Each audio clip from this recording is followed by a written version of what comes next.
The world is saved.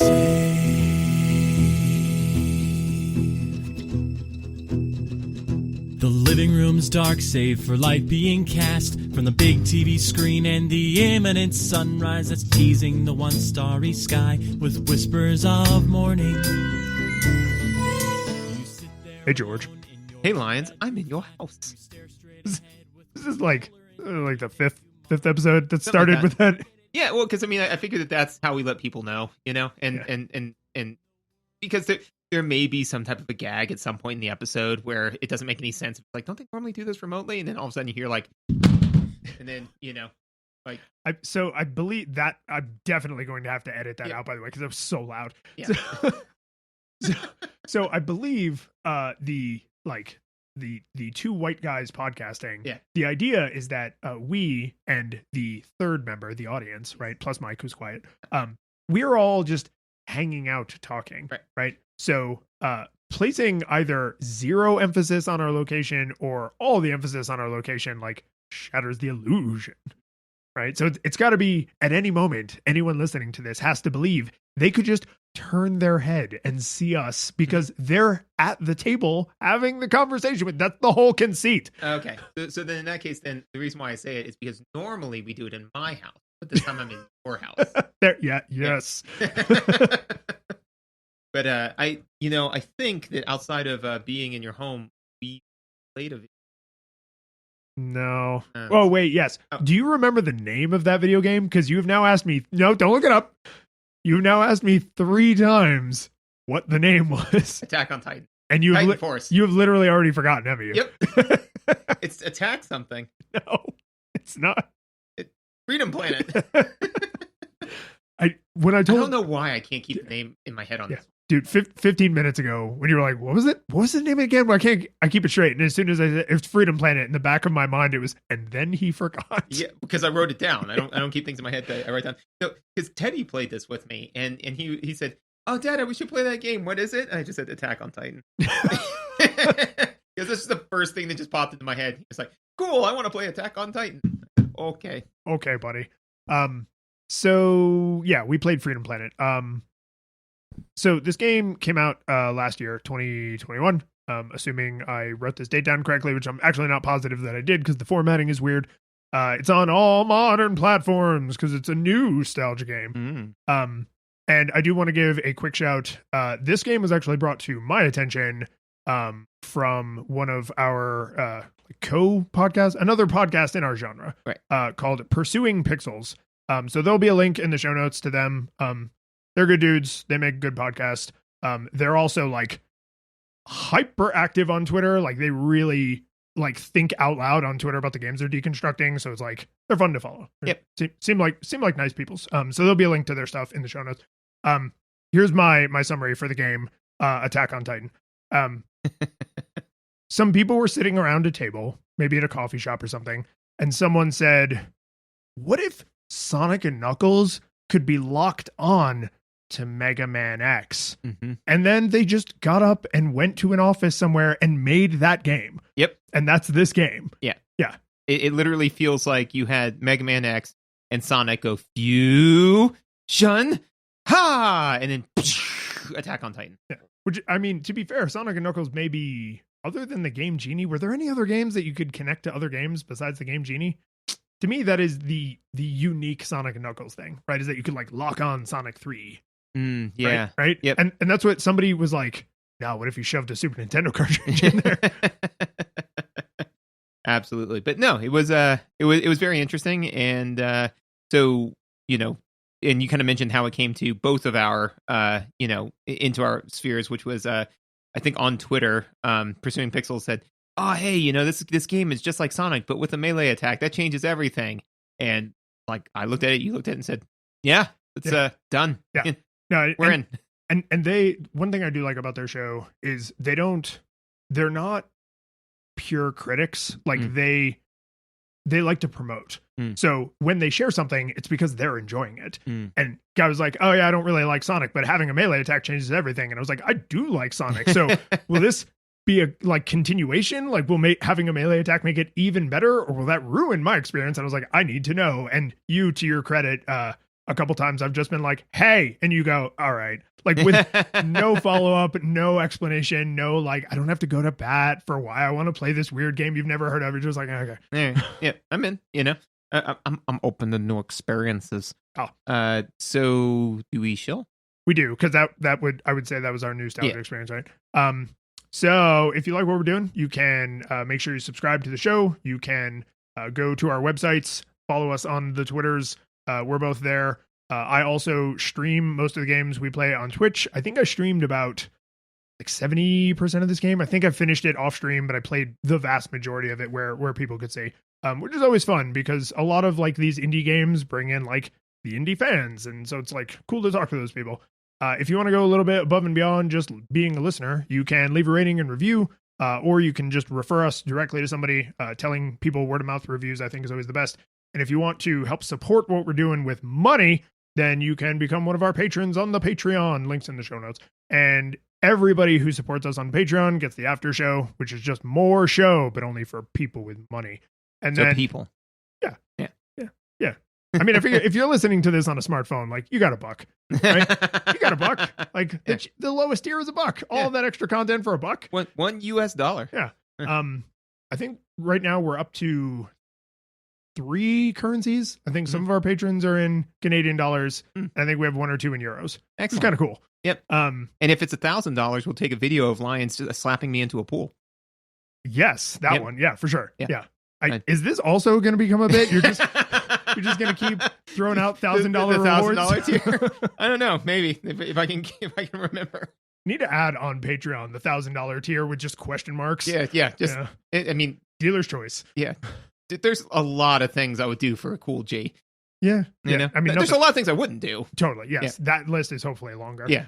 Substantially, but not as long as you'd think. So if you want, I get to hit you in this. Yeah. Okay. So at any of the tiers, some of the upper level tiers, including this new $1,000 tier, you get your name shouted out on the show. So first we need to thank our 8-bit classics, Jacob, a dragon named Lilac, Yarno, a biker named Carol, Jason, a dogged ear Mila, John, a duck-billed Torque, and Kevin. Prince Dial? I'll say Doll. Yeah, because most of the time I was hard thumbing through some of those, so no, I would see it, but they didn't get a chance to say it. And our 16-bit hero Michael, a servitile Serpentine, and our full 3D supporter David, Star-Lord, galaxy-wide dictator, and first citizen Arctivius Brevin. There's a lot of characters in this game. Sonic games do not have as many characters. No, or well, they did, and it was bad. Yeah. Well, and not only the number of characters, this actually leads us not into audiovisual, but into its own little subcategory called notes on story. I have notes. It's just the sheer volume of characters, the rate at which they're introduced, and their relationships to each other are a Kafka-esque nightmare. It's all over the place, man. I mean, like, because, one of the, again, in my own personal experience, one of the things that you should typically try to do is introduce the protagonist within the first, like 10 minutes of your movie, right? And in a video game, I'd say you should probably do it sooner than that. Probably, yeah. But like at first, they when the game first opens, they show, the prince and the king, and then the king dies. Yeah, and the aliens. And the aliens. Yeah. I'm like, oh, this is going to be some like weird alien thing. And it kind of is, but not till like way later, So then I'm like, okay, cool. And then it's like, okay, so all of that happened. Now let's talk about the protagonist. It's like, well, then what was all of that about? Could I have not gotten that like when it happened? Yeah. Maybe the character it happened to, give me a flag. And okay, wait, we're way off. We will come back to story because there is so much to say about the story. But if we're just talking about the appearance and the sounds, it appears like the story is a mess. And here's why. Well done. I thought the pixel art in this was phenomenal. Like, not just good because it's aping an older style. They leaned pretty hard into things that wouldn't really have been possible on the Super Nintendo or on the Genesis. And I have the utmost respect for the Shovel Knights of the world, where they're like, nah, dude, NES restrictions. And they cheat a couple times, but generally, like, that game sort of could have been on the Nintendo, right? But I also just love beautiful pixel art and great chiptunes, and this game has both of those. Like, the pixel art is super fantastic, and the music is just bops. So, like, yeah, fine. Take advantage of that widescreen, get those extra frames in there, have more, background variety, because you have the storage space. Like, go nuts. Yeah.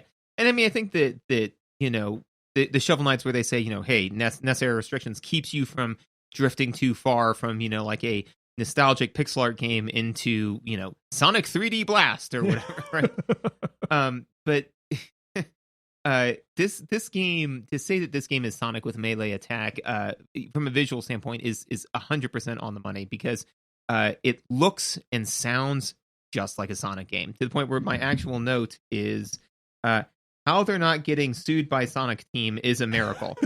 And well, thank God they are like cool with fan works, because if you made a game that looked this much like Super Mario World, you would get sued into oblivion. Well, that's the thing, is that Megan, when I first booted up and started playing it, Megan said, "You guys playing a Sonic game?" And I said, "No, it's actually this game, Attack on Titan." And Freedom Planet. Yeah. So it's this other game, Freedom Planet, and she was like, "Oh, man, I don't know. That looks like a Sonic game to me." And I said, "Well, fortunately, as a general rule, it's kind of difficult to sue over overarching aesthetics, And the game does ostensibly play differently enough that you could make an argument for it. But yeah, man, I mean, like, it goes to show you that you can make a good Sonic game in the modern era, right? Well, and there's little things that are you probably wouldn't necessarily pick up on if you were just playing a Sonic game. But then when you see this and you're told it's not a Sonic game, your brain starts now dissecting little details, right? So the main character, Lilac, is a dragon, Millie is a dog person, and Carol is a cat person. Cat thing. Yeah. Judging by the way that she like jumps. Yeah. And they're all super anthropomorphic, but they're done in the style of Sonic the Hedgehog, right? The big hands and feet, big eyes, right? Like kind of like rude dude tude attitude, right? Which is not like a bad thing, but it's like you can't even just look at the main character and not be like, oh, this is like someone's DeviantArt, like fan art from when they were a teenager that they now have the skills to turn into a professional video game. And it's the slopes, like the way the platforms are, right? Yeah, there's the loops, there's just all these little things that are like, oh, this is, surely they know. And I mean, they do, right? This is obviously like, we wanted to make a game that is in the spirit of Sonic the Hedgehog. But could you imagine doing this by accident and thinking like, I made my own thing, and then you show it to someone and they're like, cool Sonic fan art. Yeah, you're like, Convergent Evolution.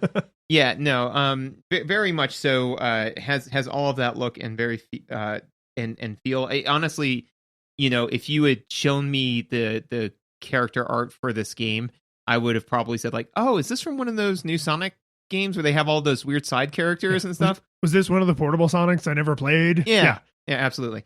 I will say though that I did appreciate because so it would have been very easy for them to have gotten somewhat lazy with this, being like, look, man, we're gonna make Sonic but with a melee attack, but they didn't. They not only did they create their own characters, they created so many characters, so many characters, as we kind of mentioned in the story portion of it.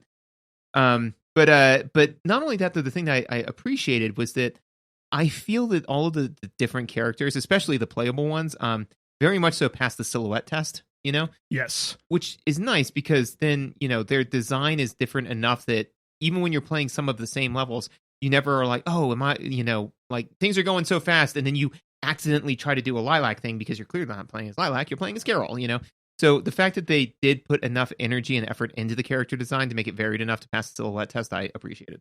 I agree with that, and I don't know if the silhouette test normally includes this or if I'm just needlessly extrapolating, but I think that extends to the way they move generally, like in cutscenes when they're just moving like characters, and the way they move when you're controlling them like through the world, right? So Lilac runs like Sonic, basically, right? So when she's at like full speed, she's kind of like leans down and like her little hair scales thing is like whipping around in front. I guess it's hair. Yeah. Anyway, but her body language is very, like rude dude with a dude. Like, so she's the Sonic stand-in. And then Millie is kind of like the Tails, like super innocent, right? But she has, not only is her silhouette different, but she lowers herself to the ground like a dog, like on all fours a lot. She kind of is like bubbly, like arms out to the side, like Japanese anime girl kind of thing. Carol is like really arrogant, and so she's Knuckles. Yes, but she does like a lot of defiant, like, turning away, or like she'll like lean over and say something like, smart aleck, and it's just, even if the whole thing was blacked out the whole time, you would still say like, oh, this is Lilac, that's Carol, and that's Millie, because everything they do, all of their like characterizations are super unique, and there's a billion little facial animations. Like it looks like they animated like the eyes independently. They have like a lot of mouth flaps because there's a lot of talking. So like a lot of body language. Sometimes they interact with objects in the environment. So like they didn't just say like, oh, these are cardboard cutouts that look very different and have a unique silhouette, but they spent like a lot of time on little subtle, and I can't say this with 100% confidence, but I don't think they did like pixel warping where it's like they took a picture of the hand and then just warped it up and down. Like, I think they actually redrew all all of these animations. So it was just like a million frames of animation. Yeah, no. And again, this game is very, very lovingly crafted.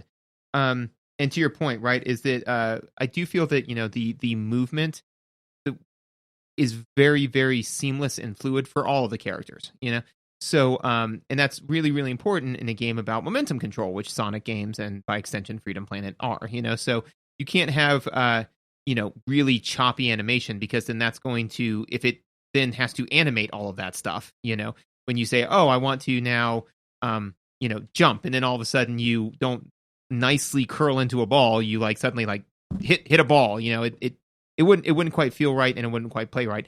I do think that the degree of fluidity in this game does far outstrip anything that could have been done on the SNES or the Genesis. But again, it passes like the nostalgia test of, it doesn't look like, The Witcher 3 or something like that. It doesn't look like The Last of Us. It looks like a pixel art game. Yeah. And it feels right. Yes. Right. Like when you say like, oh wow, that was so fast and so fluid, and it's like, oh yeah, Sonic games were like that. And it's like sometimes, yes, sometimes, but like, the reason Sonic Mania was good is because Sonic Mania is how you remember Sonic 3 and Knuckles. Right. The reason this game is good is because that's how you remember Sonic 3 and Knuckles. And again, just a final note on what you kind of said before. It just the music is just banging, Really good. Yeah, the music's really great. It's got a bunch of like kind of, it does sound like a Sonic game in the sense it's got a lot of like, light guitar in it, and it just feels like just pulled straight out of the 90s. Feels right. I do want to call out two things just so I don't forget. The environments are as lovingly crafted as the characters. There's 6 stages, I think, each with 2 acts. I mean, it's structured exactly like a Sonic game. Yep. Right. But then you also see a whole bunch of other environments that you never play in because there's so many cutscenes. So like, you see not just the levels where you are doing stuff, but there's a bunch of additional artwork done literally just for the purposes of delivering the story. Right. And so a lot of variety and a lot of detail. They do the foreground, midground, background, so they can do the parallax thing when you're moving at high speeds and stuff. And it all looks great. And this is just something I have to say so that I know I'm not insane. The font they use in this is the Quintet font. It is the font from certain parts of ActRaiser. It is the font from all of Soul Blazer. Like, it just is. Like, I would confidently slap that over. And do you wanna? No. You shouldn't. Because I've played ActRaiser and Soul Blazer so many times.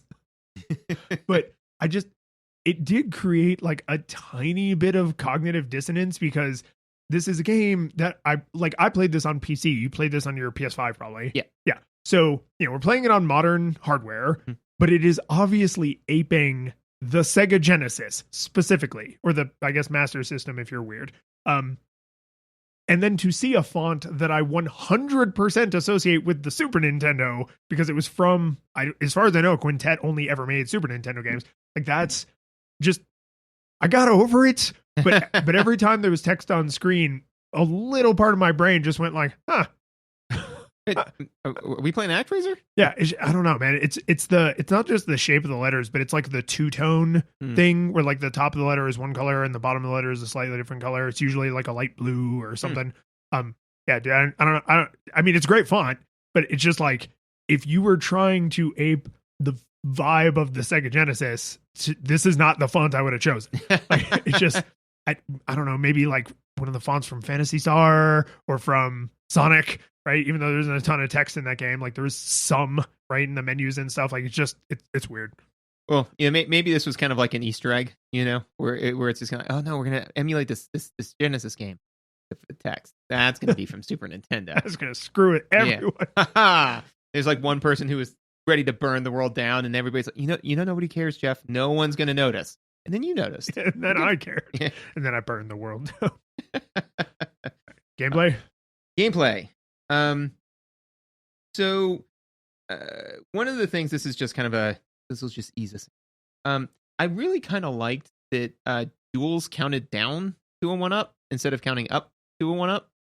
They did? Yeah. I didn't notice that. Yep. Neat. Yeah.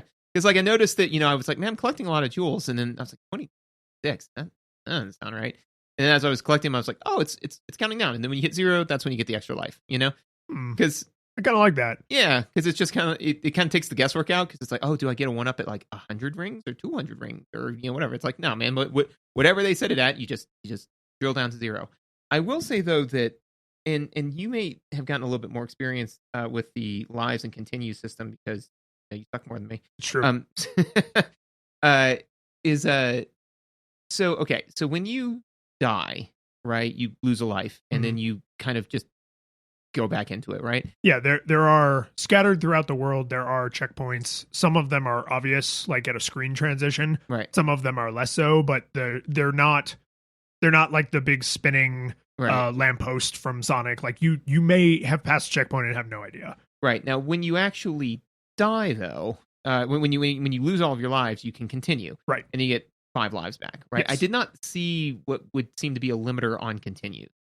So I agree. I also did not notice a limiter on continues. I think I had to continue twice, because in the back half of the game, some of the bosses get like pretty hard. But as far as I can tell, not only are there seemingly unlimited continues, because this game also has a save system, but when you continue, I'm pretty sure you even still pick up at the checkpoint. Right. So that was my experience as well. So I was, but again, I think I continued once, And so when I did that, I took note. I think that there's a limit on this, but I did not stress test it. Yeah. I say all of that to say that, I mean, you know me, I love short cycle time. So great, but there's one currency in this game, and it's lives. Okay. So I think what they probably did, with how thoughtful most of the other stuff we're going to talk about in the gameplay section is, what this seems like to me is it's just fun to collect crystals. It's just fun to collect coins and rings, right? It's just fun. But most people don't love getting kicked back to the title screen and having to start the game over from scratch. So they kept the currency, and they even kept the thing the currency buys, and they just made that thing intrinsic only. I want to say I didn't have to continue. Mm-hmm. I want to say I, had 99 lives, when I finished the game or whatever. But like the game doesn't care. I have to care. Right. And for a game that is specific, like that would be weird in a modern game, like that was trying to be cool and modern to still include that. But for a game that's specifically going for that sweet nostalgia drip, I'm like, yeah, that trade-off kind of makes sense. Like, keep the fun collecting crystals part, because every once in a while there's something that you collect crystals and it's kind of risky, right? So it's like keep the fun, will I risk falling to my death to get these like 5 extra crystals, but then, just let me play the goddamn game if I make a mistake. It's like, it's not bad. No, it's not bad, but I think that for a relatively minimal cost. So again, so basically what that means is that ultimately, to your point, right? Crystals have no real value, because you're collecting them because we're human beings and we like to collect things, they just literally just open up our brains and like direct line into the ape skull of, collect things, monkey. So I say that to say that there could have been a number of different things that they could have done to, in my opinion, get around this. One, and this would have just been fun for me, which would have been like, whenever you get it counted all the way down, maybe for the rest of that level or something, double your stamina bar, just something fun, just a little thing that would be like, not game breaking, because that means you could now do 2 dragon dashes instead of 1 for, by the time you collect the 100, the last quarter of the level, automatically give me a shield, any of them, Ooh, okay. just something that, would have been kind of like I collected them all, and now I got a very minor thing, that is actually a currency that improves gameplay, right. So keeping the collecting things as fun, that mechanic stays unchanged. Right. But please do the modern thing with the live system. Yeah. And so pivot the collecting things as fun to now has this other small mechanical. Yeah, just small mechanical benefit. It doesn't have to stack, it doesn't have to carry, it doesn't have to do anything like that. Because ultimately, even in Sonic, right, when they kind of, in the later ones, when they said like, okay, rings, like lives, like even when you lose all of your lives, it just kicks you back to like the beginning of Act 2 or something like that, right?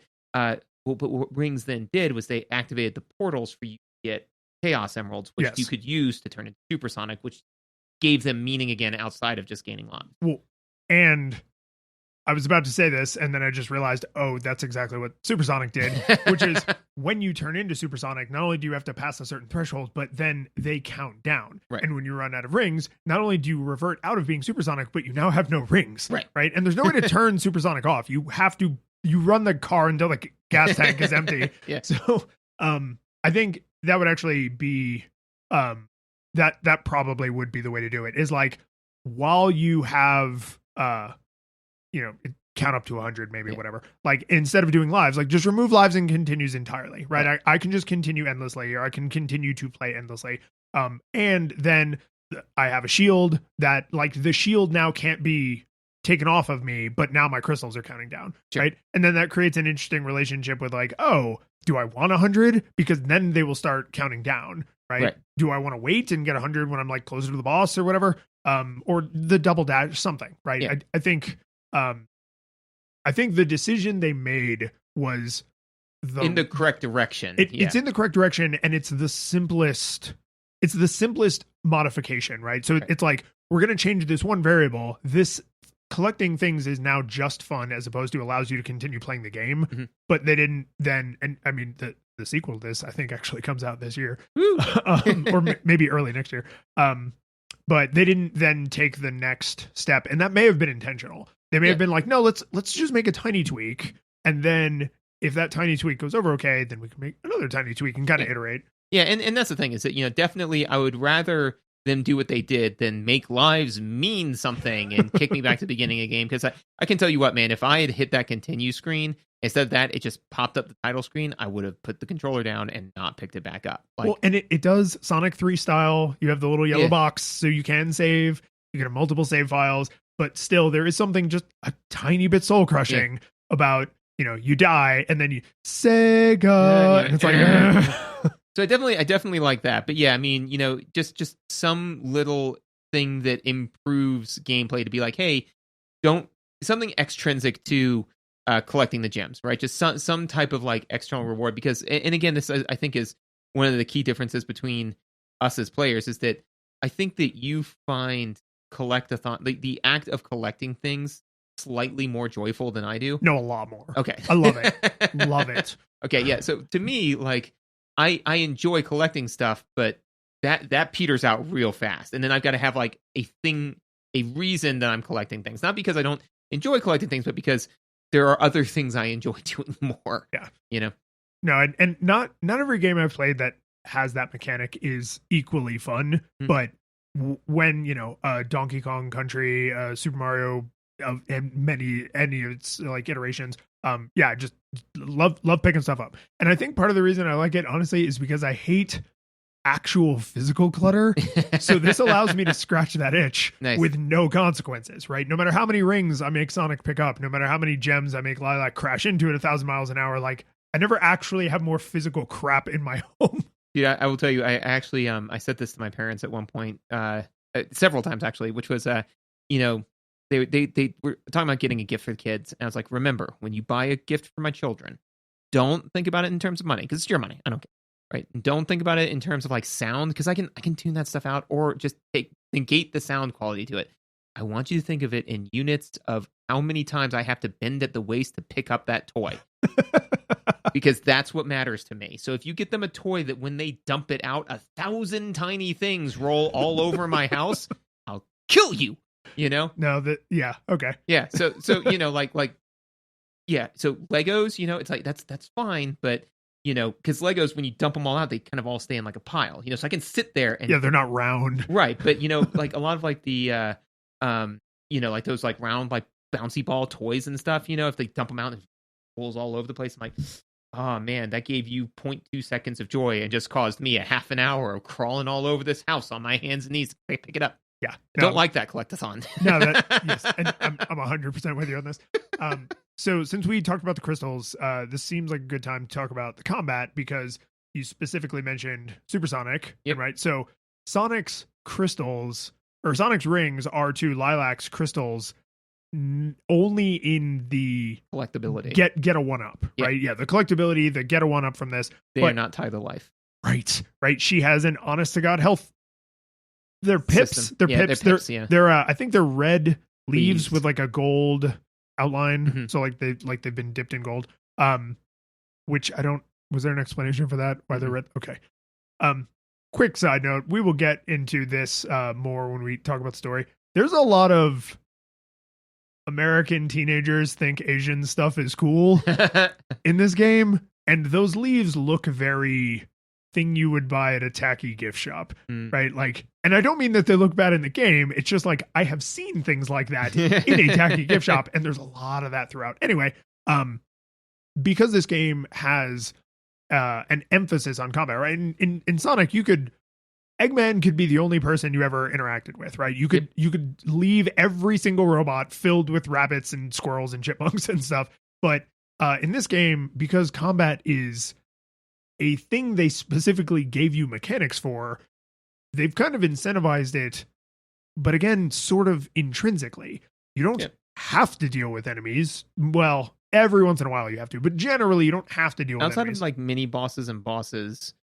Yeah, I mean, like I'm trying to think. When you get into the spaceship, which is like stage 6, I think, there are doors that you have to open with keys, and every once in a while, instead of the key being in a box, it's in an enemy, right? But it's like that enemy is obviously between you and the door. Like you don't have to go hunting for it. You don't have to go murder every enemy. Like it's obvious. Like in a Zelda, all the doors shut, and it's like, oh, I have to kill these enemies to make doors open. It's basically that.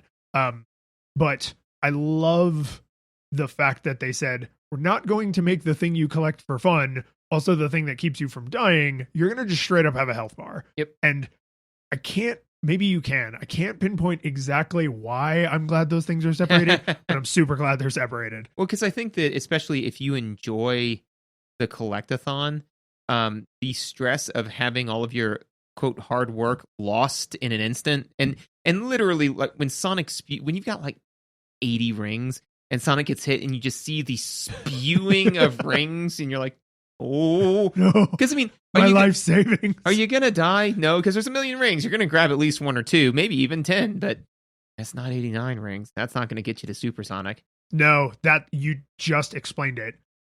Sonic has a health bar that you constantly have to struggle for because you're always 1 hit from 0. Right. Sonic always drops all of his rings. So if you have 500 rings or 1 ring, you can take the same amount of damage, right? So in a Sonic game, if you get hit, you lose all your rings and you want a lot of rings so that it's easier to recover at least 1. And then if you get hit again and you've dropped a subset of a subset of a subset, right? And you loop until you eventually screw up and die. In this, because you just straight up have a health bar, not only does that mean you can make a bunch of mistakes, right? Because your health bar is actually pretty large. Yeah, it's pretty generous. And I think each pip is, 2 hits. It is. So you have like 8 pips, which is really like 16 hits. And some things do more or less damage, whatever. But they've also, because now the thing you do for health is not the thing you collect, there are things that generate health that are, because you can't do that with weird collectathon items like the crystals, right? So sometimes you kill like several enemies in like quick succession and life just comes out of them because you like did a cool thing, or you like knock over like a destructible piece of the environment. It just has health in it. And I didn't stress test this, but I guarantee you some of that is like programmatic. Like this had health in it because you needed health. Right. Not if you had come through here with full health, this would not have dropped health. Or more than half health. Right. know? Yeah. Wherever the line is. Yeah. Yeah. No, I agree. And to me, to your point, right, is that, Sonic always has 1 hit point, right? 1 or 0 hit points, right? And so that's the thing is that, the thing I like about a health bar is that when I make a mistake, I can immediately hone back in on my true objective. Not suddenly I have a sub-objective of collecting rings, which sometimes is the thing that gets you hit again, you know, which can get frustrating because then like you'll spend 30 seconds where you're like, I haven't even tried to hit the bad guy because all I've been doing is running around trying to grab this one ring and it's desperately keeping me alive, or, you're playing with your son and then all of a sudden like you get hit and you're like, quick, Teddy, grab that ring. And then they miss. And then you're like, but I still love you. Good try, buddy. Yep. We're dead. So I liked that, just being able to, again, make the mistake and then home back in. And then also too, is that I feel it takes, and this could be a double-edged sword, but takes some of the variability out of the encounter in the sense that, when I was fighting the snake dude was the first guy, whatever his name was, it was one of the names I chirped out. Oh, yeah. The snake guy, he was the first boss that I actually struggled with, you know? Because I couldn't just brute force him. You had to kind of wait and learn his patterns and all this stuff. But like, so the first time I fought him, I hit him like 3 or 4 times, I don't know, but he just plummeted my health, So the second time I'm like, okay, I've gotten him like 7 or 8 times, but I've got more health left. So it allows you to watch your performance versus the goal you're trying to achieve and say, am I doing a little bit better? Am I learning? Or is what I'm trying to do not working and I need to try something else?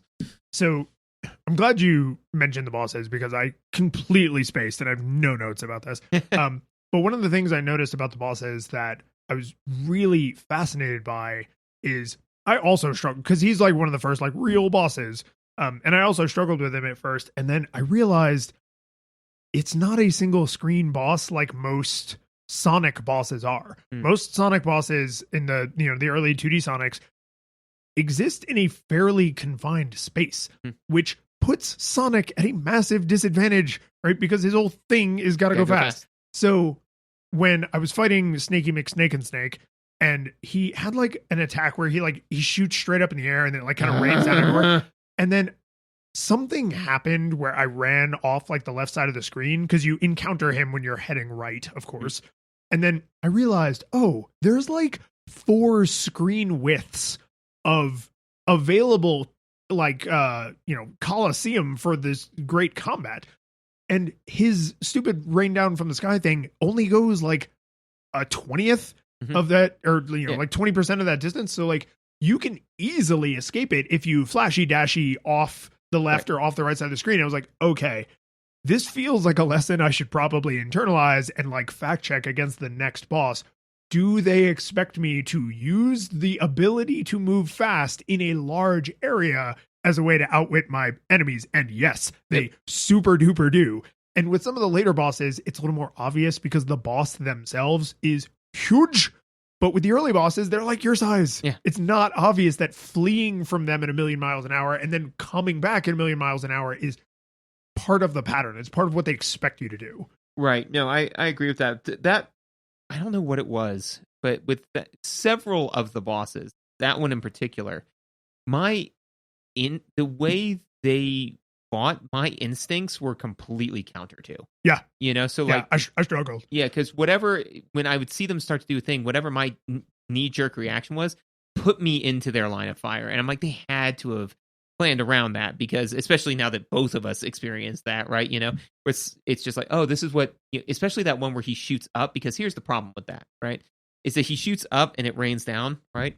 Unless you accidentally jump over him. And then he shoots you nonstop. Yeah, and you get like juggled. Yeah, you get juggled and it takes away like half of your health. Yeah. So I'd be doing fine, and then all of a sudden he'd be like, I'm going to do my shooty thing. I'm like, crap, I got to get out of the way. And then I'd just jump over him, It was the video game equivalent of taking something out of the microwave and being like, this is burning my flesh. Quick, put it in your mouth. Yeah. So I did really, really struggle with that. One of the things, so kind of boss related, is so there were a couple of times when I hit a brick wall on a boss, right?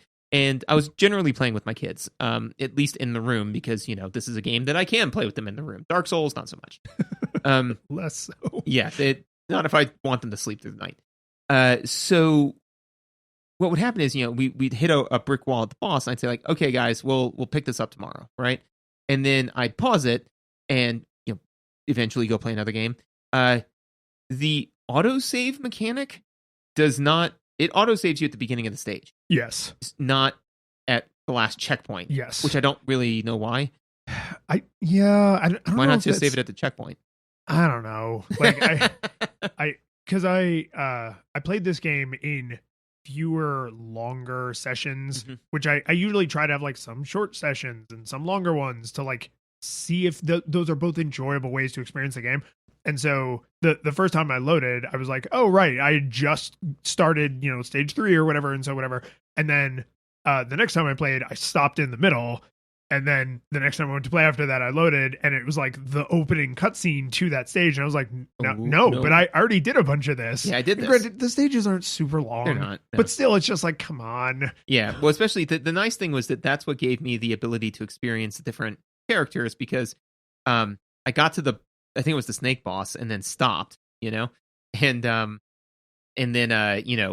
went in to reload, and it was like, oh no, super psychs are at the beginning of the stage. And I was like, you know what, now's the time. I'm gonna try playing as Mila. Right, because you're like, oh well, I already spent money I didn't mean to spend. Yeah, I was like, you know what, I'm gonna play as Mila. I'm just kidding. I'm gonna play as Carol. Mila sucks. Because I played as Mila very, very briefly, and then I was like, oh no, she kind of works like Tails. She has some of that. I took a couple of notes, but then I was like, this game was not built around her mechanics. So then I played as Carol for up until stage 4, and I was like, this isn't built around Carol either. It's built around Lilac. Yeah. And that was one of my other notes, which was just very much so like Sonic, where Sonic's built around Sonic. Oh yeah. Where it's like, yeah, we created some other characters, there's some other cool mechanics, and probably some secrets you can only get with certain characters, and so on and so forth. And does it create some replayability? Absolutely. Does it create a much greater depth of game with very, very little cost? So all you have to do is create a character that moves a little bit differently, as opposed to creating whole new levels. Absolutely. Definitely don't stop doing this. But man, if you got one chance to play through this game, you play through it as Lilac. Which the game does sort of steer you towards. Yeah. So I will say really quickly, just in case somebody has already tweeted at me or already filled out the feedback form on the website, this game came out in 2014.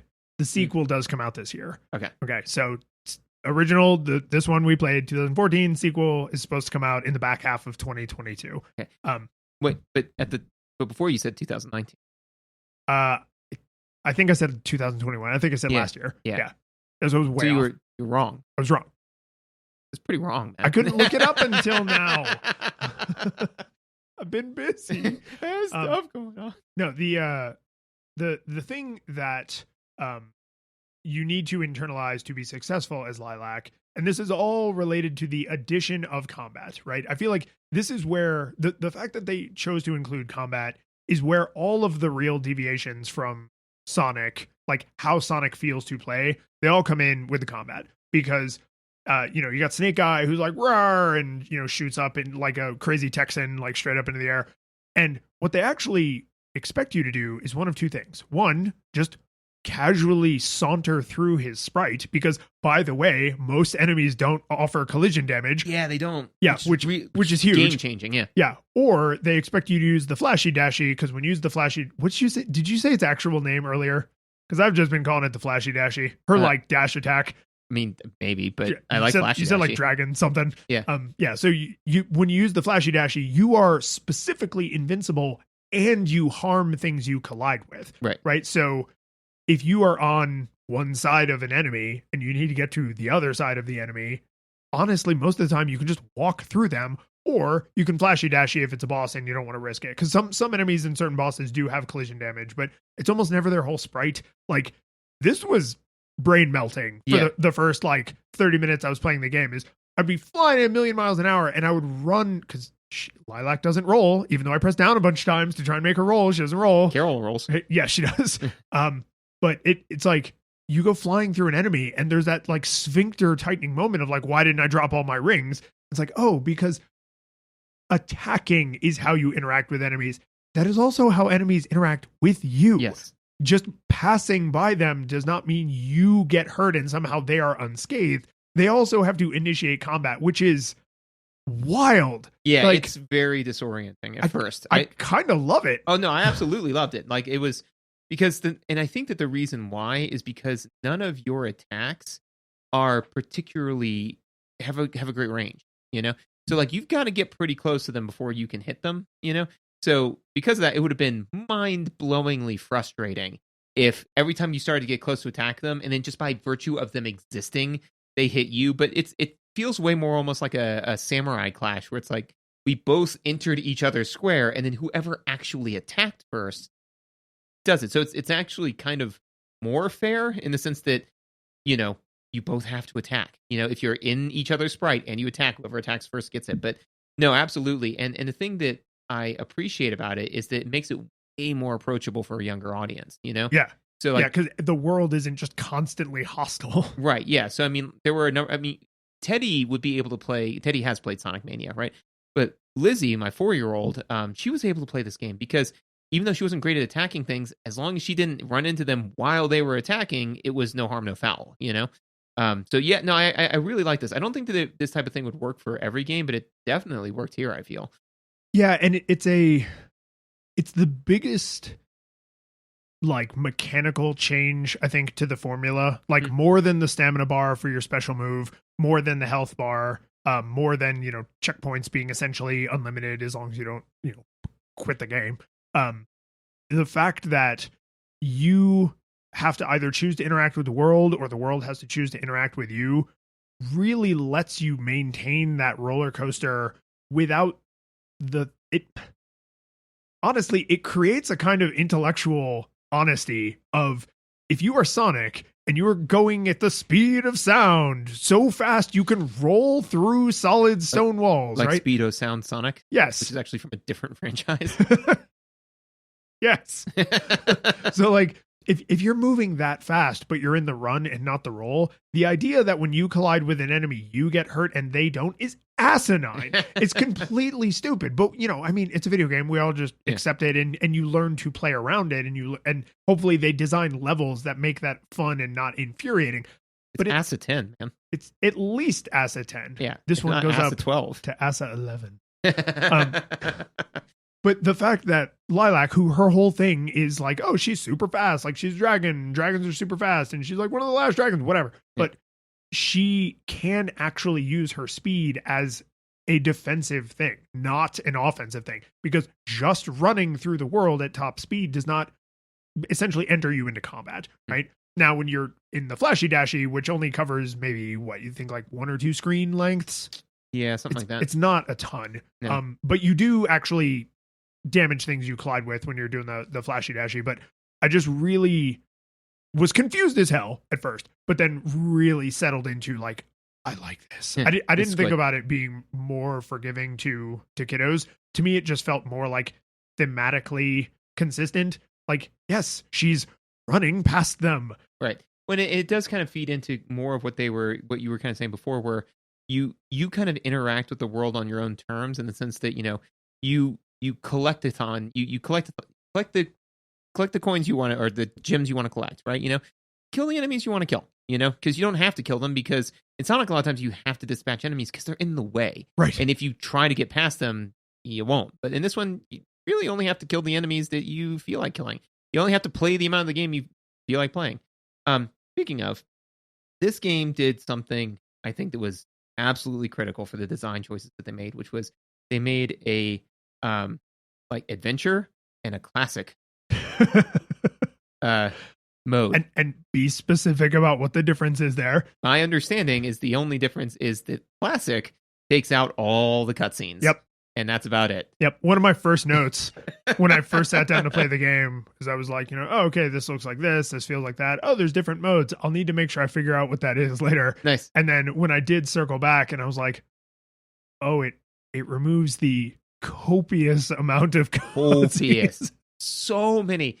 There's so much story here, and one questions if one needed this much story. But again, so to me, I was like, oh, this will be like a Sonic game. I know Teddy and to a degree Lizzie can play Sonic games, so this will be the game we play as like a family, which is also actually kind of nice because then while they're playing, I can be taking notes, Right. as opposed to constantly like pausing and writing stuff and going back. So when my kids are like, do we get to play the game now? What's going on? I'm like, okay, because at first I was like, I'm gonna read, I'm gonna internalize this story. Oh my god, I can't. I'm really struggling to follow this. Okay, that's fine. I don't have to like listen to them say all of it. I will just speed read it, so that way the kids don't have to deal with it. It's still too much. It's way too much. Happening. It's way too much. And then there would be 5 or 6 scenes, which is weird, right? I mean, like, because I would be fine if it was one fairly long dialogue intensive scene, but I mean, even Final Fantasy Tactics doesn't pull this shit, man. Yeah, there are whole like 11-minute Adult Swim shorts that take less time. Because, and the thing that bothers me about the multiple scenes is that not only is it a little bit jarring from a storytelling standpoint, but you think you're done and you're about to play the game again, and it's like, oh, no, there's more talking to be done by a character that you haven't seen in a while, and you're like, oh, and okay. I gotta say, and I'm going to try and say this in a diplomatic way because I don't want to be needlessly about this. The writing is not good. It's the word I would use to describe it is immature. Right. This reads like a story structurally and the individual lines themselves like it is someone's either first pass at writing something of this magnitude, because there's a lot of story, right? Yeah. There's a lot in here.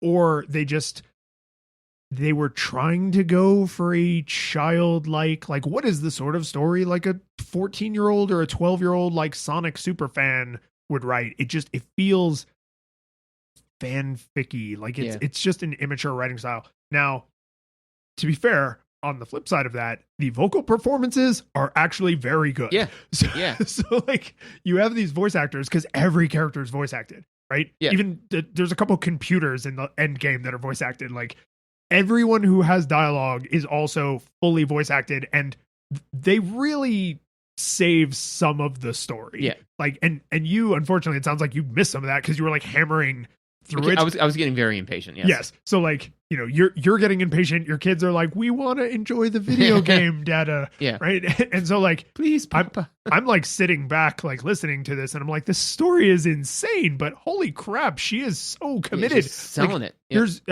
in spoilers, in like the later part of the game, like you think Millie is dead, and the blood curdling scream that Lilac lets out is like, Jesus, this woman's going for the Oscar. Like, it's like this writing does not honestly merit this level of performance. Yeah, the writing very much so seems like, and this is just my thought on it. I mean, any number of different things could cause this, but it feels like this is a story that somebody had in their head for like 15 years. Like since they were a kid, they're like, oh man, like what if there was and then they just kind of slowly added to it in their head. One day I will tell the tale. Yeah, and then eventually they sat down, put pen to paper, and then just shipped it as is.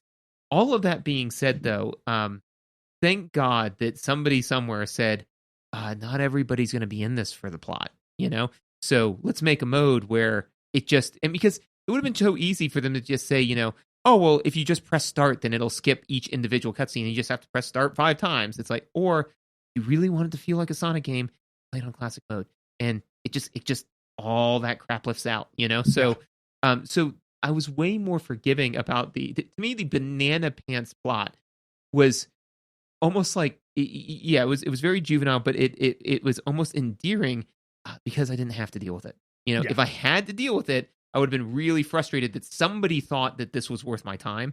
But the fact that like I get to walk up and interact with it in my own time, it's like watching Thanksgiving. It's like, that's not a great movie, but I don't know, man. Get some people together, get a couple drinks, be pretty fun.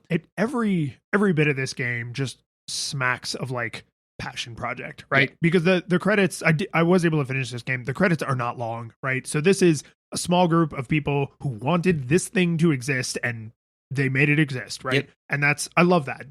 To me, that's an indie game can be made by a lot of people, but I feel like when you have 300 industry veterans who just happen to not work for one of the big studios, it's like, is this an indie game? Like, yes, it was published independently, but it has all of the benefits of decades of industry experience, right? This is more of like what I think of as an indie game of like, these are not professionals, or this is like their freshman attempt. Like now they're professionals, but they weren't before this game. Like this is the game that, this was their first battle. Right. The thing that kind of put me, as a grown ass man to the point where I was like, oh, okay, all right. I said earlier, there's a lot of Americans think Asian crap is cool in here. And hey, I'm one of them. I like Japanese stuff. I like Chinese stuff. I like Thai stuff. I like Asian crap. Like I was raised at a time in history when all of that stuff was very like, isn't this cool and exotic? And I fell for it, and it's too late to change my ways now. Now you're in it. So as an adult, I try to honor it as opposed to co-opting it like I did as a child. And that I say that very specifically because there is a scene like in the first 25% of the game where you go to like the one like short guy with the big red hat who has like an obvious Napoleon complex. And he's like, oh, hey, come in. And, I'm going to yell at you for like reasons because he thinks he's in a position to be a jerk to you. And he's like, but he's obviously like powerless. So it's kind of played off for laughs. And he invites you to a banquet. And the food they have at the banquet is like sashimi. Yep, sushi. Yeah. Right. And you can hear it because all the voice actors they're certainly American, right? I don't know what they, if their English is their first language or what, but none of them seem to have any accents, right? But they go like sushi with like the very like a strong attempt at a Japanese pronunciation. None of the other words are pronounced like that. And then like the big anime like eating, like they look like Goku like shoveling it in, right? And with Goku, first off, he is Japanese. And secondly, that's played for laughs because he's normally so hyper focused on violence. To see him indulge in food, and then later when Vegeta becomes a good guy, to see Vegeta also indulge in food that way, it's just like, oh, this is funny because it's like, haha, silly. These characters are silly all the time. So for them to then lean into like, oh, so kawaii sushi, I was just like, and this will be the last thing I say about this, and then I will cede the floor. The reason that was cringeworthy to me is because I was that 14-year-old. Like I was the cringy white, I wish I was Japanese 14-year-old growing up watching anime, like swords are cool. So like, I'm not making fun of these people. I was these people, nice. Right? But I was just like, I'd hoped we had moved past that because I was those people decades ago. They was those people a few years ago. Right. So it's like, no, let's not indulge in this anymore. You can enjoy their culture without like being weird about it. Yeah. Fortunately, I didn't really. I don't think that I was ever. It's the last joke that closes a scene, so you were probably just like, oh yeah, button mashing. Because I remember that scene, and I'd become frustrated at that point. I'm trying to think, like, because when I was a kid, I didn't really get into like heavily into anime and stuff until I was maybe senior, like about to go into college. Like, yeah, because that was the thing is that a lot of the stuff that we kind of bonded over was stuff that I had like a thing that I had been into in that genre, right? So when you're like, oh yeah, we bonded over RPGs. The only RPG I'd ever really played was Dungeons and Dragons. Like, that's it. So like when you're like, yeah, that, but like you can get this crap on tap. You don't need to get like 5 people together. It's like, oh my god, or like it's like, oh yeah, man, you check out this anime, check out that anime. It's like they have this outside of Dragon Ball Z. How neat. Anyways, the only other thing the only other real throwaway note that I have is that there's a timer in this game. Counts up. Yep. So Sonic timers count down. Yeah. So this again, I think, kind of goes into the theming of play the game the way you want to play it, right? So I liked it because again, I was playing with my kids, and so if there was a countdown timer, I'd be like, okay, there's 100 seconds left. I now need to take over because otherwise we're going to die, But the fact it just counted up, I was like, oh yeah, now it's actually kind of nice because I can see how fast Teddy can clear level versus Lizzie versus me versus whatever, Yeah. And also it was really kind of nice because having a count up timer on the screen, and you could, hey Teddy, come here for a second. See that? When it says 20, your turn is over, and it is your sister's turn until it says 25, and then it's your turn again. Yeah. Yeah, that's I like that. That's smart. It's using the tools afforded you by the game in smart ways. What I personally identified with it is at the end of a stage level act, whatever, you get like a little report, like just like the end of a Sonic act, right? Like how many crystals did you find? How long did it take you? Whatever, like, and it like totals up your, I think, rank. Yeah. Right. You get some sort of ranking. I don't remember what they call it, but it's like if you are over 10 minutes, that knocks you into one of the lower rankings, which was not an accident because that's how long Sonic levels are. They're 10 minutes, right? And so I was just like, oh, that's cute, right? Because there's no possible way that was an accident, right? Even though 10 is a round number, right? And it's a base 10 number and it's super nice and everything, but like, no, that's not an accident. They picked 10 minutes because that's the Sonic level time. Yeah. The one other thing I wanted to pick your brain about just a little bit is this game has difficulties, right? There's casual, which is written in like a fun rainbow font, and then I think easy, normal, hard. I think so, yeah. Yeah.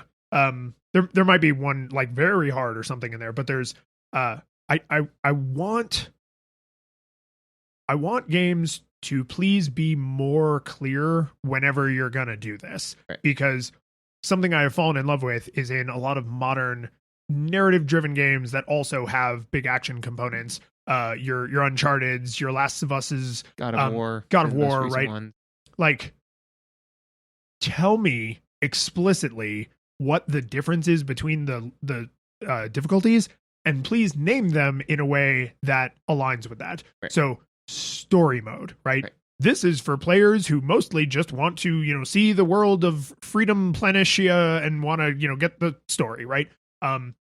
Like normal, like this is the way the game is intended to be played. Right. Some challenge, some, yeah. Yeah. And then like super challenge mode, like levels don't have health drops or something, right? And it's like, and be clear and thoughtful about that. Like, because I feel like just you have half as much life or you do double damage or, enemies do double damage or something is like, that's not thoughtful enough. Like we designed the game and then we doubled all the numbers and called it hard, and we cut all the numbers in half and called it easy. I don't love that anymore. And again, like this is an indie game, so I understand it's way easier to do what I just said. But in the casual mode, because I messed around with it, and I don't know if the other modes have dramatic differences that I just couldn't easily pick up. But in the casual mode, one of the dramatic differences that they should put right on the difficulty select screen is your health regenerates. And it's like, yeah, that's casual. Like you can basically just throw yourself face first against a boss and beat them if your health regenerates, right? So unless you're taking damage so fast that it outstrips your Wolverine healing ability, then you can basically beat the game, no question, right? And like put that in an info box when I'm selecting difficulty, because otherwise casual, easy, normal, and hard, I'm like, I guess they're different. Yeah, no, I agree completely. Mostly because, to your point, is that you don't know going in what to pick, right? Because I mean, and even if you say like, oh well, the difficulties are like clothing sizes. I tend to be an XL, so I'm just going to buy an XL. It's like, yeah, but what if for this shirt I wanted like a super slim fitting shirt? What if this time when I played the game, I did just kind of want to go through and play casually? I do think the word casual is a little bit better, but it would be, I think to me, is that when you put in difficulty settings, right? The first thing is and this takes no additional effort, in my opinion, which is just, like you said, descriptors, right? This one is for people who just want to enjoy the story. Like, so normally what I see is, casual story mode, whatever. Like, this is for people who just want to enjoy the story. And then the next mode up is normal, which is, this is the intended experience. Like you'll have some, some encounters will be more difficult than others, blah, blah, blah. And then there's hard, where it says, this is for people who want to like test their skill with the game. You will be able to make fewer mistakes, and the mistakes will be more deadly, something like that. And then there's like very hard, which is any mistakes will be punished. I'm like, okay, so I know I don't want to do very hard because I don't want any mistakes to be punished. Probably don't want to do hard because I'm not really looking to test my skill, but also I want a little bit more than just the story. So that helps me where I'm at. Then the next thing you can do beyond that is just be, to your point, upfront about what things did you change about the game, And then if you really want to go above and beyond, right, create a custom mode where you can change those things about the game, right? Which is something that the Last of Us 2 did, where literally you can go in and say like, all right, I want the bad guy's aim to be this bad, because like, I mean, that game's like the gold standard now. Accessibility stuff is so good. Is it fair to compare those two? Nope. But, when did the original Last of Us? Well, Last of Us 2 had all this stuff. Okay, so this came out before that, right? So Freedom Planet 2 should have all that stuff easily. But and again, though, is that if it is a dial that can be brought up and down. So, for example, like your health regenerates. Let's just say, right? Not only should that be a thing that you should be able to turn on and off, I can't imagine it's too difficult programmatically to determine how fast it regenerates too.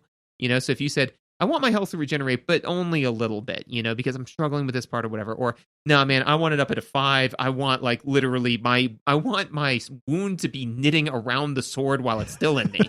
So that's how I plan on disarming my opponents. Or if it said, your stamina bar regenerates faster or never depletes. And to your point, right, is I think that there are just so many different easy ways to change the difficulty where it's not just making the numbers go higher or lower, right? Where you could say, okay, we've increased your jump, a little bit more. I mean, Celeste obviously did the things where, you could change the speed in which it happens, right? And in this case, a lot of the double jumps from Celeste would translate into double your stamina bar, 4 times stamina, infinite stamina, like just, again, like all of these things you could do to just tweak the difficulty. But at a minimum, give me a description outside of, I don't know, you want to play on normal or hard? I mean, because you know what that is? That's like me walking up to just somebody who doesn't know me and saying like, hey, we're going to spar. How hard do you want me to go? And it's like, I don't know. Like, how good of a fighter are you? I'm like, I'm good. Good enough. Kick your ass. First person I've asked today. So I'm sorry. Good enough to offer $1,000 for somebody to come here and try to kick my... So there was actually one other thing I wanted to ask you about. And weirdly, that violent metaphor reminded me. So did you experiment or rely on or care about the fact that you have multiple like different attacks at all? Yeah, I mean, to a degree, because like there's a circle attack, the double X attack, and like the triangle attack, right? And like the square attack, if I remember correctly. No, I'm thinking of something totally different. Oh, okay. Yeah. Okay, so what I'm talking about is like you can like up attack and then down attack will make you like I didn't screw around with that a whole like lot. Sure you can, and then right. Yeah. And also you have a double jump which draws from your stamina the same way your flashy dashy does, right. And you can't flashy dashy without a full stamina bar, right? So the flashy dashy is an attack, and then your double jump is like cyclone, and you do a little spin, and while you're spinning, you can also do damage. And I thought circle was awesome. Maybe. I mean, I could have very possibly screwed this up. But continue. Yeah. And so what I noticed, because there's a bunch of combat stuff. And what I noticed is the more mobile you are while you are causing damage, the weaker that attack seems to be. So like the uppercut and then downward kick is like it's in a pretty tight horizontal space, and you just kind of go like almost straight up and then almost straight down. But that one seems to hit hard. The cyclone, you are double jumping and you have amazing air control, so you can like fly all over the damn place, right? And that one doesn't hit all that hard, right? The flashy dashy, you are invincible while you're doing that, so that one hits the least hard. And I was like, oh, this is pretty smart. Like, the riskier the attack is to you, like if you screw it up, you will get hurt, then the more damage it causes, so that there's a very clear cost benefit. Like, why would you want to use the Shoryuken when you could just flashy dashy back and forth in a line? It's like, well, yeah, you can, but if you just flashy dashy to one side of the screen and then the other, you will eventually kill the boss, but it'll take 1,000 years, right? And if you land like a handful of Shoryukens, like they're done. Yeah, I didn't use the up square down square a lot. The feel, and I have zero data to back this up, but the feel that I got was it maybe less about like the intrinsic power of the move and more so the number of frames you were likely to stay in the enemy's hitbox while executing the move. Yeah, it's power versus mobility. Right, which is kind of saying the same thing in a different way, which is to say that like when you do, like I think that the flashy dashy would do as much damage if their hitbox was the length of your flashy dashy. Yeah, if you were drilling them the whole time. Yeah. So because what I mostly did was the double jump, but I would then just use my air control to just stay like right on top of them, and I felt that dealt like adequate damage typically. So that was the main thing that I used, because I did also rely on its mobility to peace out when things got real. Yeah, and that was how because I went half the game easily without really thinking like, oh, these attacks are different in a meaningful way, because there's this one boss that was just eating my lunch, and then I stopped using the cyclone so that I could save my stamina for the flashy dashy, which meant I had to just jump and hit like regular attack. And the regular attack is more powerful because it has a smaller hitbox, and you only have like a smaller window of time where it will actually hit them. And I beat them that time, and I was like, oh, this hits harder. Like, okay, right. And so then that like made me kind of experiment with it a little more. And I mean, you can be perfectly successful probably just relying on almost any one of them. There's one boss that you have to use exclusively the flashy dashy to beat, just because it's like the big dragon and you got to move back and forth across the stage. It's actually a projection from a robot that looks like I don't know. Story's weird. But to be fair, the robot was genetically engineered by dragons. But yeah, I thought that was like, you can tell a lot of the little mechanics they change. And you know what? I'll just say, we can take this into the last bit here. Did it learn from history? Mm-hmm. You can tell that a lot of the things they changed, they made small changes on, because they were like, whoa, we don't want it to completely feel like a new thing. We still want it to feel like Sonic. The combat is such a change to the Sonic formula that seems to be where a lot of their thought and intentionality, and like, we're going to try to fine tune these things so that it feels good, because we have nothing to compare it to. Right. We know how fast the screen should scroll. We know what it should look like to feel like you're going fast, because we can just steal all that wholesale from Sonic. But like punching, kicking, flashy dashy things, like that's all new, right? So it seems like that's where they put all their attention, and to tremendous effect, right? So for me, like, no nostalgia goggles required. Like, the ridiculous ass story notwithstanding, like, this game is phenomenal. Super great. Yeah, so agreed. No nostalgia goggles required. The game, it's fun. It plays very well. The things that it does change are fun and interesting. It's kind of like saying, I really love steak, and they're like, oh, well, have you tried steak with a little bit of horseradish sauce? And it's like, no, is that good? And it's like, oh man, you should try that. And you try, and you're like, this is nice. It's not completely different from steak, but pretty good. So yeah, man, like, as far as, like this game, I think it's really good. I think it's really popular. I think it's going to fly off the shelves. I think it's going to go fast. The curtain falls, the music plays, the credits roll, then it all fades to black, and you're left by yourself. The fanfare is gone, there's no player two there by your side to share victories won. But as you slowly progress down the hall to your bed, a few great events leak back into your head from the time that you spent traversing the land, battling evil, fighting the darkness, just sword in hand. Your memories creep in with the edge of a smile. You realize again what you lost for a while. You're gonna think back much less on how you saved the day than on all the experience gained at the end of it all. Gamers play what we play, not for game over, but rather for what we take away. The world is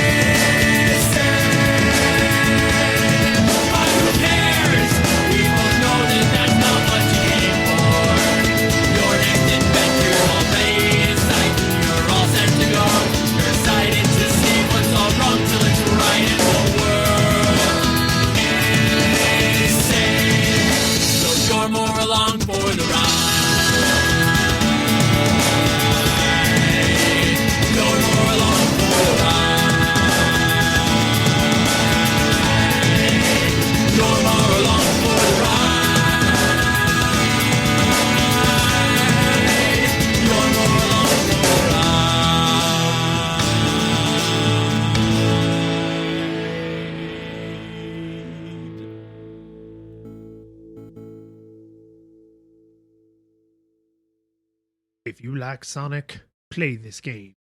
If you don't like Sonic, play this game.